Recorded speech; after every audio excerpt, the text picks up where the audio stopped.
Hi, folks, and thanks for joining us for another video here at Street Smart Options. Folks, if you're watching us here on our YouTube channel, do us a favor, and if you're not already a subscriber, go ahead and crush that subscribe button. Hit like on this video and make any comments that you possibly want to make, any questions that you have. Simply put, if you're not a subscriber, you run the risk of missing one of these great videos and being behind the curve when it comes to information. And tonight, Jonathan's going to talk about some really basic information. Well, I shouldn't say it's basic. What I meant to say is it's wide-ranging information about the market itself and how you should digest the information. So that you're not emotionally letting issues like news and things along those lines predict what you're going to be doing with your trades.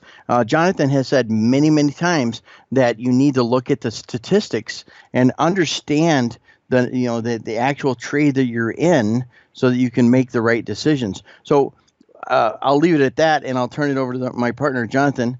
How about it, Jonathan? Yeah, so today I was going to talk about a post we put up in our group on March 23rd in our Street Smart Options group. And at the time, the market had broken. This is right after 2018 turned January.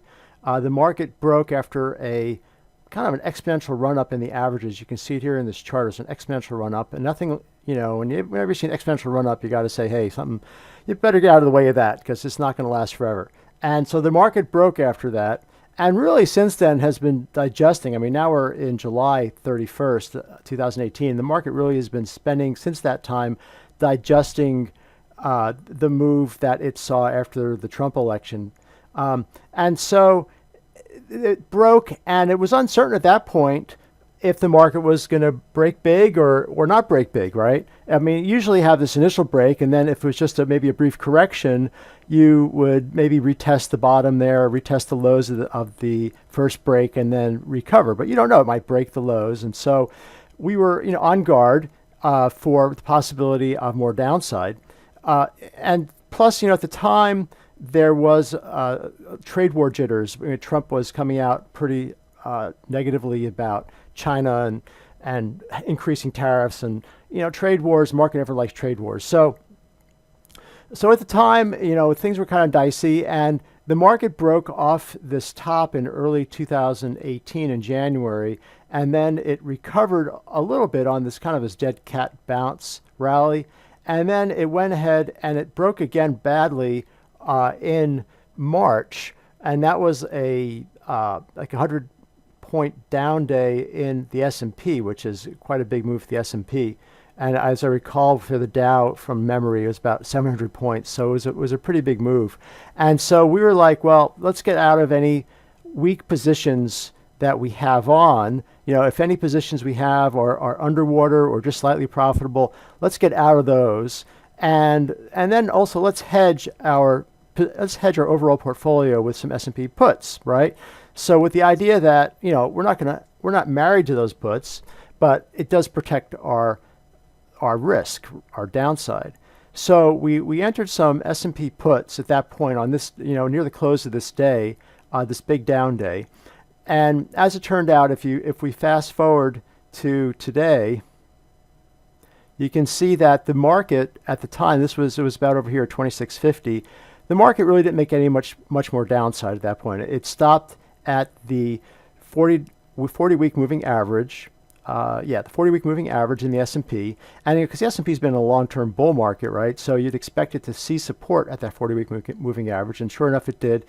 And then it bounced a little bit after touching that 40-week moving average, and then undercut, shaking people out that were maybe trading that average to the T. If you had a stop right underneath that 200-day moving average, the 40-week moving average, you would be stopped out there, right? And so that happens a lot in the market. The market will tease you, right? It'll stop you out of trades at major support points, only to rebound right after that. And sure enough, it didn't make any more progress.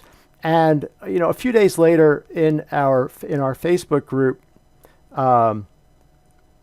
we said, the time we said, okay, time to cover that S&P put, and it was a break-even trade, pretty much. Maybe we lost a little bit on it, but not much. And then again, I can see here on April 24th, we were weary about the market. The market's looking to retest its 200-day moving average. So once again, we wanted to watch our risk levels and everything. But as it turns out, everything worked out fine, and the market recovered. So we're back here now, and not a strong recovery, but it retested the 200-day moving average for a third time, or 40-week moving average. I use that as kind of synonymously because they're kind of the same thing. And then it did this nice little rally, choppy little rally into today, which is now July. Now, the reason I actually started talking about this whole thing is because in the news yesterday, I saw a headline, and I laughed. You see these headlines a lot. But this one was, correction worse in February is looming, Morgan Stanley says, right? And whenever a big investment bank or some well-known analyst or something and comes out and says, hey, the market is going to do yada yada, it's going to go up, it's going to go down, it always gets headlines, right? It makes news.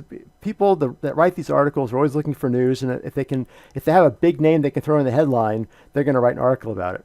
And so, and people read these articles, and it affects their perception of things. And it's really important to stay objective and to use your eyes in looking at the charts and looking at what things are really doing, going back to today, instead of these headlines, which come out it seems like every week you can find another headline. And Zero Hedge is a newsletter online that has, if you read this, you think the world's going to end every day.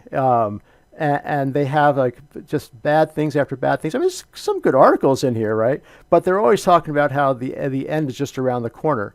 And if you listen to this website, day after day, it affects your perception of things. It makes you very negative, and then you have a hard time taking trades that you should be taking, and because your whole perception is skewed. So I wanted to touch base on that. So now we're here, and then Morgan Stanley says, "Look out below! The market's going to crater." Well, we watch oscillators. We watch proprietary oscillators in Street Smart Options, and our oscillators are saying, well, that's not the case at all. The oscillators are saying right now that now is a good time to start leaning into stocks. That now's a good time to maybe start picking the bottoms off of some momentum stocks that have lost their recent luster.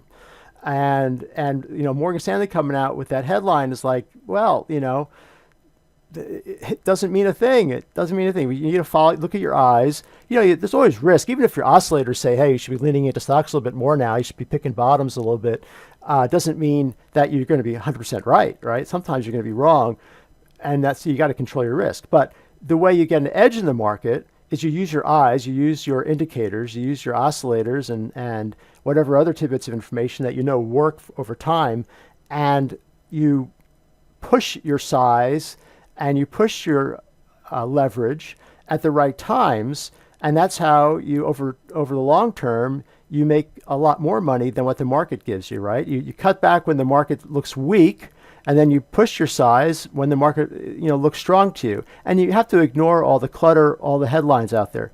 So I wanted to look at a couple of tops, as long as we're in this idea of timing the market, and the idea that you can time the averages exactly. It's impossible. All you can do is you can control your risk. You can cut back, you can push size, you can cut back size. You can obviously go short when the trend looks like it's down.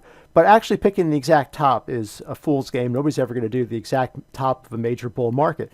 And this happens to be the exact top of the the rally that ended in 2000, the big tech bubble. This was the end of the big tech bubble. And I remember trading this, and the biotechs were floundering at this time. The biotechs were starting to go south. And they were just going south and south and south and south. And I remember posting on a forum, I forget the name of the forum, it was like a bull bear forum, saying, and I didn't post exactly at this time, I posted maybe it was like a week after this date. The biotechs were floundering, the market's been in a speculative bull run, these companies have no earnings. It's time to protect your profits and protect your capital. And I got so much negative feedback, oh yeah, sure, in 2 years' time we'll compare portfolios, yada, yada. And I had to laugh because a lot of these people had only seen a bull market. That's all they'd ever seen. And I've been trading since '86, and I saw the crash of '87. I've seen bull and bear markets during the '90s and then the early 2000s. After this, so you got to use your eyes and you got to use your common sense. So this was the absolute top. Now you can pick that. Now, this is the daily chart. If you pick maybe a couple of days later after this, going into maybe just pick. Let's just go a month ahead. So why don't we do that? Go into April 28th and update this. And so that was the absolute top, and it actually came back to almost kiss the top again. And then it broke badly, right? The market broke badly. This is all the biotechs are crumbling, and now some of the other favorite internet stocks were crumbling at this time. Pets.com was going out of business. And so, and this was the first major break in the market, right? And then it rallied a little bit more, and then it broke again really badly in 2001. And that was the end of the tech bubble. It was time to buy Amazon at the bottom, right? In 2001. So, but after the top, you can start seeing big volume clues, right? Here, look you have all this big selling. You can see it down here. All this big selling coming in, and then it broke a major moving average, and more big selling, and then it came back and retested the major moving average from below. And then more big selling. So, this was a big red flag that you should be watching your risk, right? That maybe the trend is changing. Now, this is the 200-day moving average, so it hadn't broken that yet. But this is a time to be careful, right? And now you go fast forward here to this is the top in 2007, the S&P 500. That was the real estate bubble, right? And once again, you can't tell it's a top by looking at the early chart, right? It's just another day in the market, right? But, you can maybe fast forward about a month from now. We'll go to November.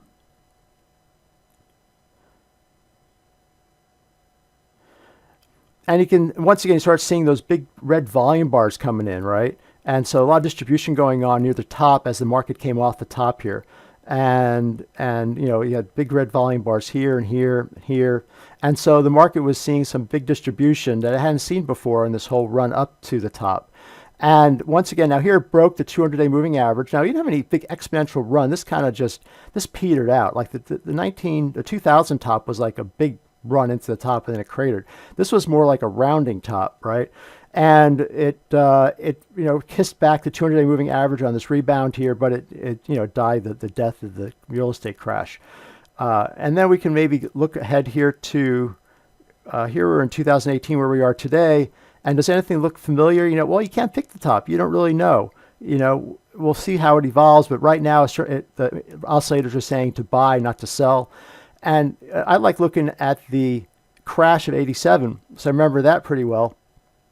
And the crash of '87, this is what it looked like before the crash. So this is the Dow, and it ran into the top here, and then it broke, and then it rallied, and it broke. And I remember this because I bought puts over here on the advice of Martin Zweig, and then this market rallied, and I closed all my puts up, right? So I actually lost money on my puts before the '87 crash, and then of course the market crashed, and I would have made zillions of dollars, right, on the crash that I didn't make. And that was my first early learning experience in the market and trying to time the market, right?